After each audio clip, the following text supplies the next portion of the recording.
নমস্কার সবাইকে, আমি রিয়া চলে এসেছি আজকে আরও একটা খাবারের ভিডিও নিয়ে। তো আজকে আমি রাতের বেলা কী খাচ্ছি ওটাই তোমাদের সাথে শেয়ার করব। তো রাতের বেলা আজকে আমি মাটন বিরিয়ানি খাচ্ছি। আমি যেখানে থাকি এখানে মাটন বিরিয়ানিতে 1 পিস মাটন থাকে বড় সাইজের, আর তার সাথে ডিম সিদ্ধ থাকে, আর একটা আলু থাকে, আর স্যালাড দেওয়া থাকে। স্যালাডের মধ্যে শসা থাকে আর পেঁয়াজ থাকে।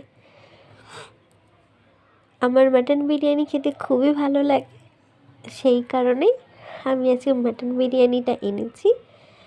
আর অন্যান্য ভিডিওতে আমি অনেক সময় দেখেছি তারা ওই মাটনের অল্প একটু পিস নেয়, তার সাথে একটু আলু নেয়, দিয়ে একসাথে ভাত দিয়ে খেয়ে টেস্ট করে যে কেমন লাগছে। তো আমিও সেটা আজকে ট্রাই করে দেখলাম, অল্প একটু করে সব কিছু দিয়ে বেশ নিয়ে। তো দেখলাম খুব ভালোই লাগছে খেতে। আর যেহেতু মাটন বিরিয়ানি খেতে আমি এমনিই ভালোবাসি, তাই আমার আরও বেশি ভালো লেগেছে। তো কারা কারা এরকম মাটন বিরিয়ানি খেতে ভালোবাসো বা কারা কারা পছন্দ করো, তারা অবশ্যই আমায় কমেন্ট করে জানিও। তাহলে আজকের মতন টাটা।